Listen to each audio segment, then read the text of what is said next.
Le jeûne dans les religions. On aurait pu dire la pratique du jeûne dans les religions aussi. Il s'agira de parler des pratiques, mais également de la portée spirituelle donc du jeûne. Et pour en parler sur ce plateau, je reçois pour vous, chers amis téléspectateurs, un premier invité, le vénérable suprême évangéliste Victorin Ronquet-Sodé. C'est un haut dignitaire de l'Église du christianisme céleste. Vénérable, bonjour. Bonjour, monsieur le journaliste. Bienvenue sur notre plateau. Très bien. Merci d'avoir accepté notre invitation. C'est plutôt moi. D'accord.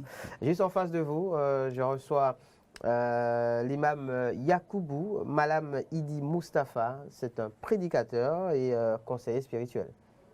Bonjour. Bonjour, monsieur le journaliste. Merci d'être des nôtres sur ce plateau. Merci à vous également. Merci d'accepter de faire l'exercice donc du partage avec nos amis téléspectateurs. Partage justement au détour de cette thématique dont je parlais tout à l'heure, mais je la rappelle à toutes fins utiles, le jeûne dans les religions.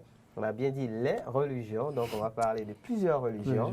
Quelles sont les pratiques, mais également quelle en est la portée spirituelle. On va commencer tout simplement par déjà faire entendre aux uns aux autres ce qu'on entend par le jeûne. Suprême évangéliste. Le jeûne, c'est une pratique qui consiste à s'abstenir de manger et de boire. Ok. Et ça se fait par imposition. C'est une bonne volonté. D'accord, c'est-à-dire que ce n'est pas imposé. Non, ce n'est pas imposé. Ce n'est pas une obligation. Ce n'est pas une obligation. On n'oblige pas à le faire. On ne vous oblige pas. La décision doit être personnelle. Elle doit être personnelle. Ok. Il y a des circonstances qui vous conduisent à aller, mais c'est à vous de voir. C'est à vous de voir. Oui, on ne vous oblige pas. On va reparler on va parler de ces circonstances dans pas longtemps. Oui, Imam Yakoubou, sur le jeûne, quelque chose à ajouter? Oui, le jeûne, comme l'a dit le vénérable, c'est une pratique qui consiste à s'abstenir. Parce que littéralement, quand nous parlons du jeûne, c'est l'abstention de quelque chose. Maintenant, quand on applique ça dans des religions, donc ça va prendre une autre forme. Donc c'est le fait de s'abstenir, de manger, de boire et d'avoir des relations charnelles dans une période T que selon les religions et les pratiques, il faut déterminer. Donc comme vous l'avez dit, si on vient en profondeur dans les régions, on verra quelles sont les convenances. Sinon, le jeûne, c'est, comme vous le dites, c'est une pratique religieuse qui est commune à beaucoup de religions, mais qui diffère selon le temps, en fonction du temps, de la religion, de la communauté auquel nous nous trouvons. Mais c'est commune. Et des deux côtés, c'est-à-dire, si on va dans toutes ces religions, la finalité, c'est la même chose. C'est l'abstention de... Donc, c'est de se purifier, purifier l'âme, le corps et s'élever spirituellement. Mais cette pratique diffère d'une religion à une autre. Oui. D'accord. Alors, ce qu'on n'a pas peut-être dit à l'entame de cet entretien, c'est que depuis quelques semaines maintenant, au niveau de la chrétienté, les catholiques notamment sont donc en pleine période de jeûne. Je sais qu'au niveau de l'Église céleste aussi, cela devrait pouvoir se faire à quelques jours. À quelques jours, exactement une semaine. La semaine pascale, voilà. La fête de Rameau. Ok. Et ça commence comme jusqu'à la Pâque. Oui, jusqu'à la Pâque. Et au niveau donc de la religion musulmane, le jeûne aussi devrait pouvoir démarrer d'ici dimanche ou lundi. Dans le week-end d'ici samedi. Voilà, si tout va bien. Nous allons commencer le jeûne si tout va bien. Dans le week-end quand même, le jeûne va débuter pour une période de 1 mois. De 1 mois justement. Alors on se rend compte donc que oui, cette pratique elle est présente dans toutes ces religions. D'où tenez-vous justement la pratique du jeûne au niveau de l'Église du christianisme céleste, vénérable suprême? À notre niveau, et la Sainte Bible, qui est composée de l'Ancien et du Nouveau Testament, le recommande, et tous ceux qui nous ont précédés, dont nous avons témoigné dans la Bible, l'ont exercé, ont obtenu beaucoup de grâce. Le Christ que nous suivons aujourd'hui, lui-même, il a subi cette épreuve-là. Il a eu gain de cause.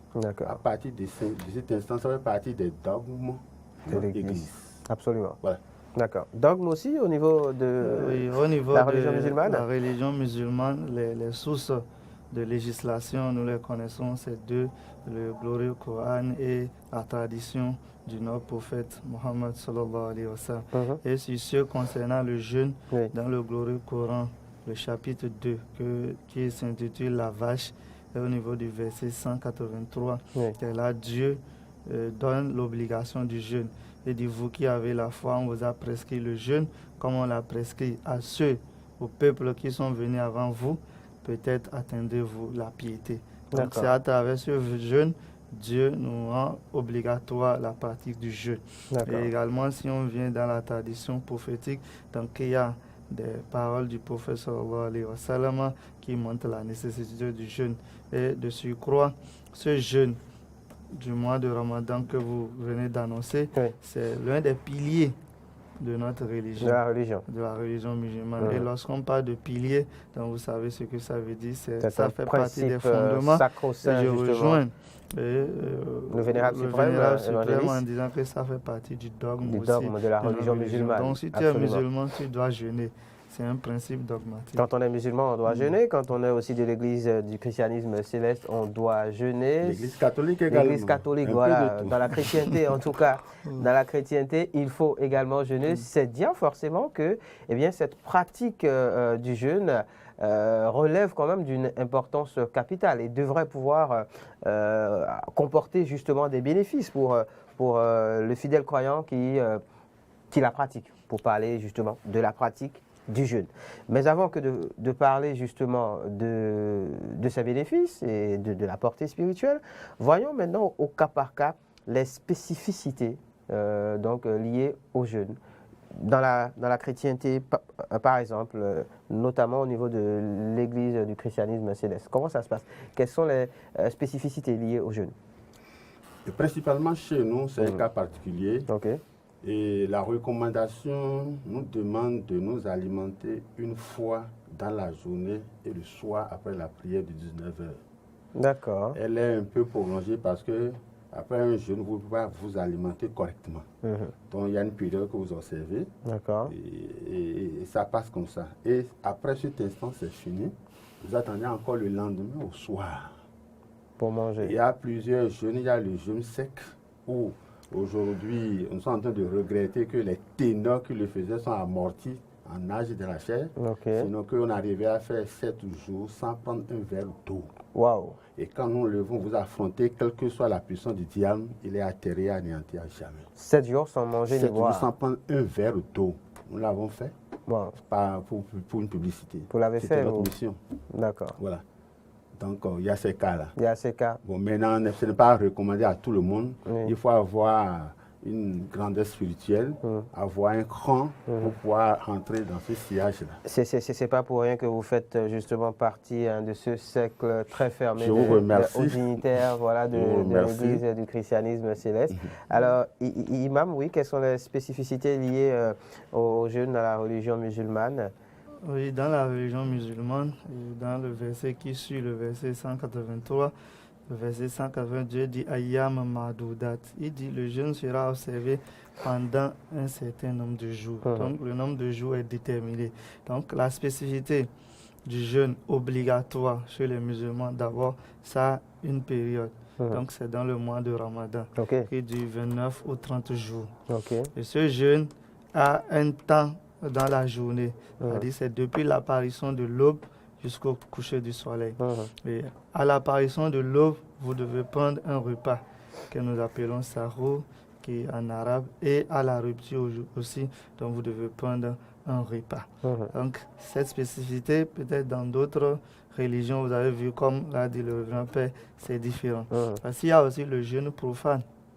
Donc des gens qui jeûnent tout simplement à portée thérapeutique. Parce qu'à l'hôpital, on leur a conseillé de jeûner pour pouvoir récupérer de leur état de santé qui est dégradé. Donc ce jeûne est différent. Et aussi la spécificité chez nous, il y a l'intention qui compte. D'accord. C'est primordial. C'est l'intention. Il faut jeûner avec une intention. Il faut jeûner avec une intention. On ne peut pas jeûner comme ça. Tu ne peux pas te lever. Ce n'est pas un plaisir. Ce n'est pas un plaisir. Donc il y a une intention. Si tu ne formules pas l'intention. Peut-être parce qu'on n'a pas assez de moyens. Je dis peut-être des bêtises, mais on n'a pas assez de moyens. Donc on se dit, ok, autant jeûner, quoi. Non. C'est pas accepté. Donc préalablement, la veille, tu dois avoir l'intention avant de te coucher que demain, je ferai ce jeûne pour Allah subhanahu wa ta'ala, pour ceci, pour cela. Donc s'il n'y a pas cette intention, tu ne peux pas jeûner et le jeûne ne serait pas valide même si tu jeûnes. D'accord. Dans ce cas justement d'espèce, alors est-ce qu'il s'agit du jeûne qu'on fait dans le mois de Ramadan ou le jeûne qu'on fait même en dehors du mois de Ramadan? Alors ici je parle du jeûne qu'on fait dans le mois de Ramadan qui est un pilier de l'islam. Ça c'est un jeûne obligatoire et ça doit être précédé de l'intention. Absolument. Absolument. D'accord. On peut avoir la même intention durant tout le mois. Tout le mois, à chaque jour, on doit renouveler cette intention. Mais concernant les jeûnes surrogatoires, c'est-à-dire que je décide moi-même de faire, voilà. Alors ça, je peux la veille ne pas avoir l'intention, mais le matin, ça me vient en tête, je vais jeûner parce que, donc, et je commence le jeûne. Ça, c'est un cas particulier de jeûne. Mais pour le jeûne de Ramadan qui s'annonce, il faut obligatoirement faire une intention avant que de jeûner. D'accord. Et il faut obligatoirement manger à l'aube. Ah d'accord, donc le jeûne sec... Le jeûne obligatoire, tu dois manger absolument à l'aube. C'est une spécificité. Mais le jeûne surrogatoire, oui, on peut le faire sec. On peut le faire sec. D'accord. Mais à la rupture, tu dois il faut forcément consommer quelque chose. Donc, ça fait partie des spécificités du jeûne. Du jeûne dans la religion. Il y a un cas particulier chez nous. Oui. Le maître nous a dit que la moisson est grande, mais il y a peu d'ouvriers. Alors pour susciter encore un certain engouement, bientôt encore des ouvriers, allez, ça se programme. On n'attend pas seulement la semaine sainte de Pâques. Dès que le bien se fait sentir, ou bien dès qu'il y a une situation difficile, où on a des révélations qui annoncent la mort par-ci, des accidents par-ci, alors on rentre en semaine de prière avec suivi de jeûne pour conjurer ce mauvais sort. Et là, on obtient un gain de cause et la paix revient. D'accord. Alors pour revenir donc sur le cas spécifique de l'église du christianisme céleste, pour résumer, il y a ce jeûne qui se fait dans la période pascale, donc une semaine avant la célébration de la fête de Pâques. Et après, il y a d'autres périodes aussi. Il y a d'autres périodes, la période de Pentecôte également. Pentecôte par exemple, voilà. Mais avant cela, avant ces jours-là, chaque paroisse est nantie et est garant de beaucoup de choses. D'accord. Vous êtes le responsable, vous suivez les événements, ce qui se passe et naturellement. D'accord, avec les fidèles, sinon au plan national aussi. Et je suis heureux que mon frère m'a parlé d'un jeûne qui peut être une recommandation aussi des médecins. Parce que pour combattre l'obésité, le surpoids, c'est thérapeutique. Oui, beaucoup ne le connaissent pas. Oui. D'accord. Alors pour poursuivre, on se rend bien compte que oui, il y a des spécificités justement en fonction des religions dont il s'agit par rapport à la pratique du jeûne. Mais qui peut jeûner? Bon. Est-ce que tout le monde peut jeûner? Tout le monde peut jeûner. À la seule différence que parfois les personnes âgées, les femmes enceintes, les malades, les femmes allaitantes également. Cependant, il y a des femmes qui sont enceintes qui essaient de faire le jeûne. C'est pas interdit. C'est pas interdit. Si vous vous sentez capable de le faire, il ne faut pas trahir Dieu. Il ne faut pas se réfugier derrière quelqu'un pour dire que mon état fait que je ne me permets pas de le faire. Non. Donc, ça peut dire que ce n'était pas une obligation. On vous explique les tenants, les avantages que vous avez. Et à partir de cela, vous décidez pour dire cela. Et on s'organise pour dire que, bon, dans telle période, le jeûne va commencer. Revoyez votre état de santé. Puisque si vous n'êtes pas prêt dans votre corps, dès que vous déclenchez le jeûne, ça peut jouer sur vous et puis vraiment la santé va s'altérer rapidement. Et là, vous avez tout perdu. Donc, on se prépare pour aller affronter cet état de choses. D'accord. Au niveau de la religion musulmane, comme je dis, le jeûne, ce n'est pas une pratique amusante. Elle demande beaucoup de patience, d'endurance. Et sur ce, tout le monde, son état ne peut pas permettre à tout le monde de faire cette pratique-là. C'est pour cela, dans le verset 184 de la sourate de Dieu nous dit il dit, parmi vous, celui qui est malade, on ne peut pas dire celui qui est malade forcé, il est hospitalisé, la santé n'y est pas, tu ne peux pas lui dire de jeûner. Il a des comprimés à prendre à des heures données. Donc, lui, il a une dérogation. Mais à condition qu'il va remplacer ces jours de jeûne manqués. Il faut rembourser en fait, d'accord. Il faut rembourser. Ça, c'est un. Le voyageur, Pourquoi on a cité le voyage? Parce qu'au moment de la révélation, dans cette période, les moyens de transport ne sont pas développés. Pour voyager, c'est à pied, c'est compliqué, il faut marcher des jours, des mois. Donc, dans ce sens, l'on va jeûner encore, ça va être compliqué. Comme une punition pour lui encore. Ça devient un supplice. Ça devient un supplice. Donc, du coup, aujourd'hui, est-ce qu'on peut le faire? La dérogation toujours demeure, mais c'est laissé à la guise de chacun. Voilà. Si tu sais que par exemple, il y a d'autres personnes, quand ils rentrent dans des bus, à cause de la climatisation, ils vomissent. Voilà, ils ont de la nausée, ils vont vomir. Donc, dans ce cas, lui, il peut ne pas jeûner. Il a une dérogation qui lui permet de ne pas jeûner. Ça, c'est 2 cas. Maintenant, Dieu aussi cite une autre catégorie de personnes que le révérend avait cité. Il dit quoi? Il dit ceux qui ne peuvent le supporter qu'avec grande peine, comme les personnes âgées à cause de l'âge, les femmes enceintes. Donc le médecin a dit que avec cette grossesse, ce n'est pas possible. Donc, peut-être les gens qui parlent beaucoup aussi. Voilà, ça parle beaucoup ici, par exemple. Non, ceux-là, ils ne sont pas dedans. Ceux, ils ne sont pas dedans. Donc, ces personnes âgées qui ne peuvent pas du tout jeûner, on ne va pas les dire de remplacer, mais eux, ils vont faire une compensation, à savoir nourrir un pauvre pour chaque jour de jeûne manqué. D'accord. Donc c'est ça qui remplace le jeûne. Mais à la fin, Dieu dit, mais si vous jeûnez, c'est mieux pour vous. Voilà. Donc ça veut dire quoi? Comme il le dit, il n'y a pas d'hypocrisie. Si mon état me permet, vaut mieux pour toi de jeûner. Mais si tu vas te cacher sur la grossesse pour dire, bon, il ne peut pas, alors qu'il y a certaines femmes enceintes dont c'est que depuis le matin, ils ne mangent même pas jusqu'au soir. Donc dans ce cas, tu peux jeûner. Donc moi, je dis souvent, il faut tester d'abord. Je dis, je teste. Et c'est pour cela ce que le révérend dit, il faut s'apprêter. Nous savons que d'ici une semaine, j'irai au jeûne. Voilà. Donc le mois, ici, c'est un mois de test.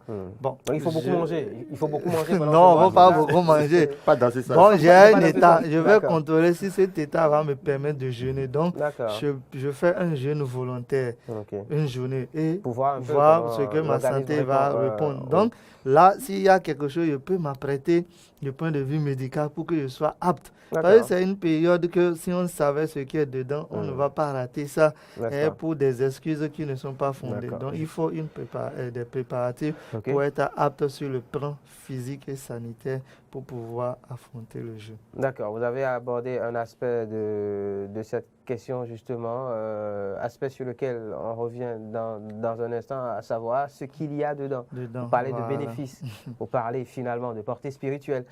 Mais avant, une fois de plus, abordons un autre aspect très rapidement, celui des implications pour justement le fidèle croyant.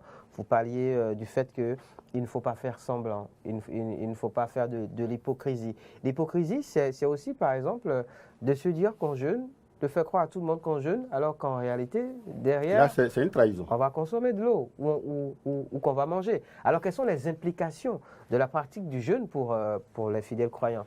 Pour éviter cet aspect, un bon jeûne doit être accompagné de prière. Ok. Pour la parole de Dieu.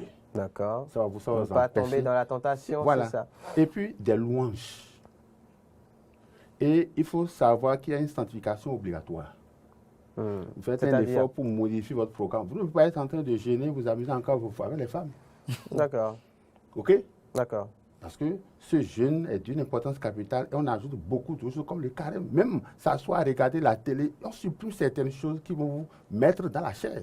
D'accord. Et ensuite, qu'est-ce qu'il faut? Il faut maintenant des œuvres charitables. C'est-à-dire que pardonner à autrui ses offenses et puis porter assistance à des personnes. À des personnes qui sont quand vous faites comme ça, votre jeûne est pratiquement casé et vous allez recevoir la grâce. Donc ça vous permet vous-même de vous défendre et les anges vous assistent, vous donnent un tonus pour évoluer. Pour justement dépasser peut-être... Comme il a parlé de piété, d'élévation, tout ça, c'est ça conduit à la main. D'accord. D'accord. Implication, oui, au niveau de la religion musulmane pour le fidèle croyant. C'est très important de parler de ça. Vous savez, c'est pour cela Dieu nous dit que lui, tout ce que nous faisons, c'est pour nous. Mais le jeûne, c'est pour lui. C'est lui qui en connaît la récompense. Pourquoi Dieu nous dit? Si on regarde le jeûne, la pratique du jeûne, il y a 2 choses qui frappent. D'abord, nous avions parlé de la première chose, à savoir l'abstention et l'abandon. Tu abandonnes la nourriture, tu abandonnes les plaisirs, tu s'abstiens de dire ce qui n'est pas sur la question des plaisirs. Tout cela. Mais il y a un aspect... Permettez que je vous coupe et que je propose qu'on traîne un peu, d'accord, sur la question des plaisirs, justement. Qu'est-ce que cela renferme? La question des plaisirs, d'abord, comme on l'avait dit, on doit s'abstenir de toute relation avec les femmes. D'accord. Donc, dans la période du jeûne. Même quand on est marié? Même quand on est marié. D'accord. Donc, on doit s'abstenir de ça. Comme l'a dit, je ne peux pas être en jeûne et commencer par dire à ma femme, viens, assois-toi sur mes cuisses, fais ceci, fais cela. Ce ne sont pas des pratiques qui sont privation totale pendant tout ce mois. Les désirs également, tout ce qui est ma passion et qui me passionne. Si j'ai la passion d'aller me promener, regarder des séries toute la journée, je dois mettre... Écouter la musique, aller à la plage. Parce que aller dans ces endroits peuvent amener d'autres conséquences qui peuvent non seulement réduire l'effet de ce jeûne ou bien même totalement annuler la récompense auprès de ton Seigneur. Donc c'est pour cela qu'il faut se priver de certaines choses, même des choses qui sont des fois permises, il faut se priver parce que l'objectif final, c'est de s'approcher vers le Seigneur. Et tout ce qui peut être tout ce qui peut être obstacle avec moi, même le téléphone, je dois m'abstenir de ça. Parce que ce téléphone nous préoccupe. Mais je fais comment quand c'est un outil de travail? Si c'est un outil de travail, je l'utilise pour travailler. Si le cas de travail finit, je le dépose. Comme l'a dit le révérend, c'est quoi? Il faut accompagner ça des actes d'adoration. Or, s'il y a le téléphone tout le temps, est-ce que ça va me permettre de penser à mon Seigneur pour le prier, le louer, le sanctifier? J'ai un cas précis de... alors, je prends notre milieu, d'accord, notre profession, voilà, où on a besoin d'être connecté. Comme on le dit, H24, c'est-à-dire du matin au soir. Et même que pour justement certaines émissions, alors c'est un cas vraiment précis que je prends, on a besoin donc d'aller chercher justement certaines informations qui donnent forcément à aller vers, on va dire, les plaisirs. Si c'est dans le cadre de votre métier. Le métier, voilà. On peut aller chercher de la musique, par exemple, on peut aller chercher des vidéos virales qui font le buzz sur la toile, mais qui forcément... on va dire, tombe dans le milieu, sinon le domaine du loisir et autres, là on peut le faire. Ton intention est connue de ton Seigneur et il sait pourquoi tu le fais. Et toi-même tu le sais. Si ce n'est pas une obligation, ça tu n'es pas... De toute façon on ne peut pas mentir à Dieu. Non. Donc, et c'est sur cet aspect, je vais bondir parce que le jeûne également, ce qui est frappant dans le jeûne, on voit toute sa pratique est discret. Il y a de la discrétion parce que le jeûne, je ne peux pas aller me mettre devant pour dire je jeûne, je jeûne. Si Dieu dit le jeûne, c'est pour lui, c'est que c'est rien que Dieu et la personne qui peut témoigner qu'il jeûne. Donc pour cela, le jeûne nous empêche d'aller vers l'ostentation, le fait de se montrer pour dire que je suis le plus saint. Non. Donc c'est une relation intime avec notre Seigneur. Seulement toi et Dieu qui peuvent dire que nous jeûnons. D'accord. Donc, c'est un aspect spirituel très important. Alors, si c'est dans ce cas, est-ce que je peux faire de l'hypocrisie pour dire que je jeûne? Ça n'a pas de sens. Il n'y a pas besoin d'aller vanter que je jeûne. Si tu jeûnes, donc c'est toi et ton Seigneur uniquement. Quand on fait ainsi, non, on ne bénéficie pas. On ne bénéficie pas forcément du jeûne. Et ce jeûne également, parlant de ses implications, pour que ça ait l'effet que vous voulez, à moins que, comme je le dis, tu jeûnes de façon profane, c'est-à-dire c'est les médecins qui ont dit de jeûner. Mais si c'est un jeûne sur le plan religieux, spirituel que tu veux effectuer, tu dois respecter certaines conditions pour que cela ait un effet. Parce que la purification de l'âme et du corps doit obéir à certaines règles pour que cela soit efficace. Et pour cela, ce jeûne-là, tu dois, parce que le jeûne nous permet de couper les accès du diable à notre âme et à notre corps. Et si tu ne respectes pas certains principes et pratiques, tu ne peux pas arriver à le faire. Par exemple, si je jeûne et que mes yeux ne jeûnent pas, alors que l'accès, les yeux donnent accès au cœur et à l'âme. Donc ça veut dire quoi? Si je me permets de regarder ce que je ne dois pas regarder, et que je jeûne. Si je permets de me promener mes regards dans tous les sens, donc ça veut dire à travers ce regard, le diable peut m'atteindre et corrompre toujours mon cœur. Et en ce temps, le jeûne n'aura pas l'effet qu'on a voulu. Tu vas jeûner, mais tu ne vas pas t'élever spirituellement. On a beaucoup parlé d'effets, on a beaucoup parlé de bénéfices. Justement, quels sont ces bénéfices liés à la pratique du jeûne? Quelle est la portée spirituelle donc, il y a quelques cas. Du jeûne. Nous prenons par exemple Jonas chapitre 3, oui. versets 5 à 10, où toute la ville de Ninive était condamnée par Dieu.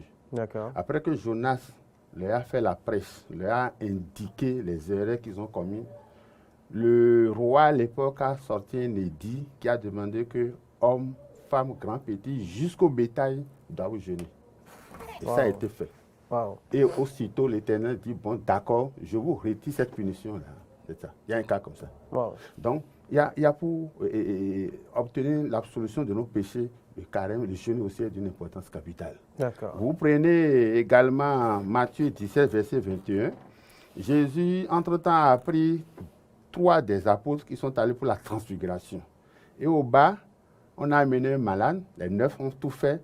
Disons, du matin jusqu'à 15 heures, il n'y a pas eu gain de cause. Mais quand Jésus est venu, il parla sévèrement aux démons. Et l'enfant fut délivré. Quand le papa partit avec son enfant, mais les gens disent, maître, mais on a pris tout longtemps. Il dit, non, ce genre de démon-là ne peut que partir que par le jeûne et la prière. D'accord. Les guérisons miraculeuses sortent par là. Donc, il y a beaucoup de paramètres. OK? Et dans le vécu quotidien, vous avez un procès. Et vous voulez avoir gain de cause. Gain de cause, priez. Dieu va toucher le cœur. Ça peut, oui, et ça peut automatiquement basculer.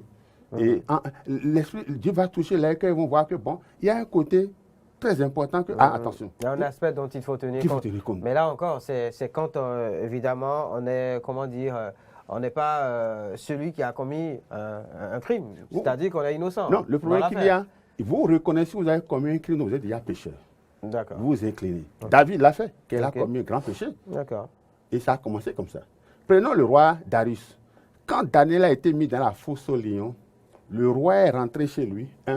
Il a passé la nuit à jeun. Il n'a pas mangé.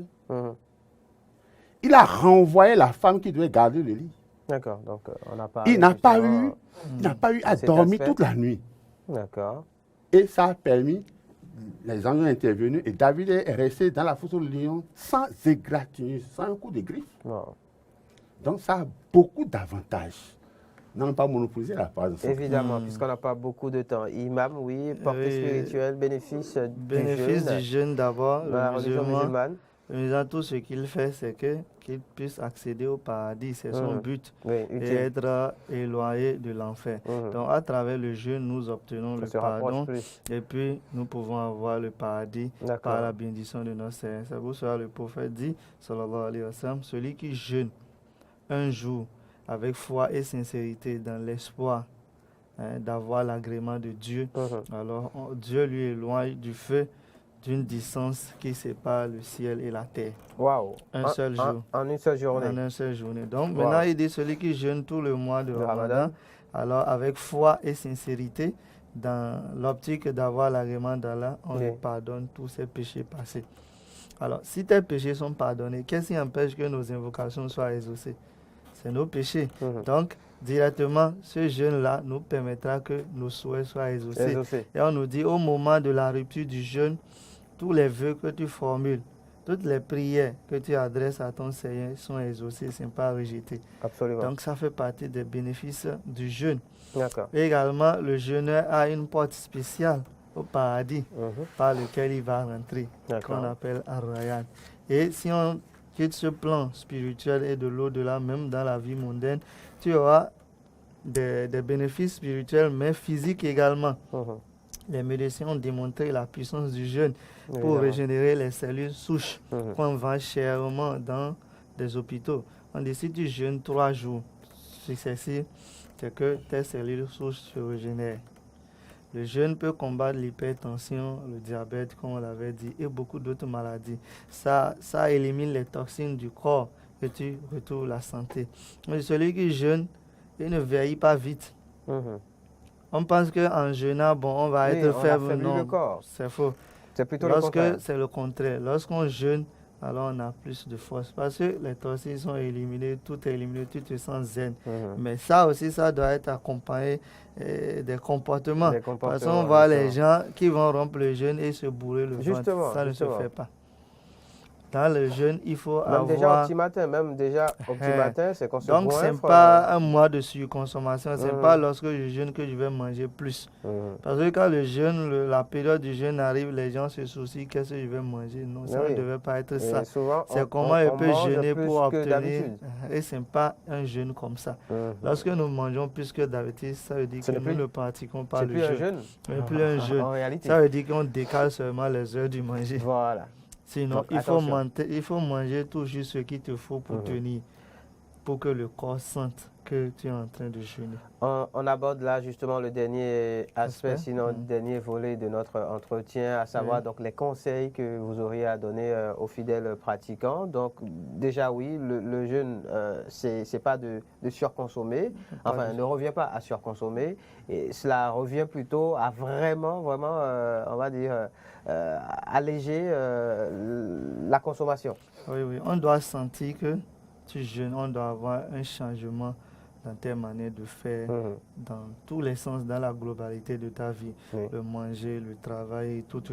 Donc dans la période du jeûne. Donc il ne faut pas jeûner et encore être pire que celui qui ne jeûne pas. Donc les recommandations, c'est que nous ne devons pas aller dans le mois de jeûne comme ça, sans rien, sinon tu vas perdre. Il faut que tu aies un programme. Qu'est-ce que je veux faire de ma journée de jeûne? Je suis un fonctionnaire, à quelle heure je vais me réveiller? Parce que le jeûne n'est pas une excuse pour être en retard ou défaillant dans le travail. Au contraire, on doit sentir que si tu jeûnes, il y a un changement. Tu es plus productif. Il y a de meilleures performances. On va dire, mais quoi? C'est quoi le secret? Parce que le jeûne n'est pas synonyme de retard, parce que tu te réveilles tôt déjà.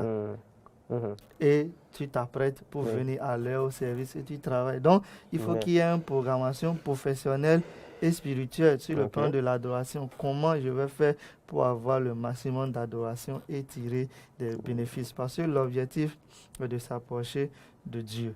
Est-ce qu'en jeûnant, des années que je jeûne, qu'est-ce que j'ai obtenu? Est-ce que ma patience a augmenté? Est-ce que le contrôle de mes émotions, de mes passions, ça a augmenté ou bien c'est toujours le même? Donc c'est ça nous devons penser. Autant d'éléments qu'il faut travailler pour aller au jeûne. Donc nos soucis, c'est comment jeûner pour acquérir la piété. Comment jeûner pour m'élever spirituellement. Comment jeûner pour obtenir des qualités qu'on nous demande d'avoir. Parce que le jeûne devait nous permettre d'aller vers l'aspect des anges et non retourner sur le côté bestial. Parce que si on jeûne correctement, on pratique les conseils, on va s'élever et atteindre la pureté des anges. On ne pourra malheureusement pas tout développer. Ce sont là quelques recommandations. Donc faites un programme pour aller au jeûne et s'évertuer à bien adorer, à être constamment dans le souvenir de votre Créateur. D'accord. Recommandation suprême. Notre pays est un pays de foi. Je remercie l'Éternel pour ça. Et je vais demander à tous les des leaders religieux d'apprendre beaucoup de choses, de leur faire un rappel. Et déjà très tôt, les gens sauront que quelque chose nous attend et leur donner les moyens, pas nécessairement financiers, mais spirituels. Et ça permet à quiconque qui le pratique de quitter un point A et aller à un point B dans le sens positif. Vous voyez. Et là, ça vous permet de vous rapprocher plus de votre Dieu, obtenir sa grâce, sa protection et son amour. Et c'est après cela que vous pouvez être compté parmi ceux qui peuvent accéder là-haut quand vous ne serez plus ici. Donc c'est très important pour nous. Et d'aider aussi ceux qui sont dans l'indigence. Oui, il faut les assister aussi pour qu'ils puissent y arriver. Des gens ont la bonne volonté. Mais si tout le temps ils ne trouvaient pas à manger et on amène encore le jeune pour dire allez-y encore, il ne pourra pas faire la différence. C'est ça. C'est là qu'il faut réagir en tant qu'un coaching spirituel. Merci beaucoup, vénérable suprême évangéliste Victorin Ronquet-Solé. Je rappelle que vous êtes un haut dignitaire de l'Église du christianisme céleste. Vous faites partie justement de ce cercle très fermé des hauts dignitaires. de l'Église du christianisme céleste, merci d'avoir accepté notre invitation, de venir donc partager ce moment de partage avec nous et nos amis téléspectateurs. Merci également à vous, Imam Yacoubou Malam Idi Mustafa. Vous êtes prédicateur et conseiller spirituel. Oui, merci à vous. Bon début de mois de Ramadan à vous par anticipation. Merci. Et bon début de semaine de jeûne Pâques pascal également. aussi. Merci également. À vous par qui nous permet de anticipation. jeûner. Merci bien. On se Merci à retrouve vous. très vite. Oui.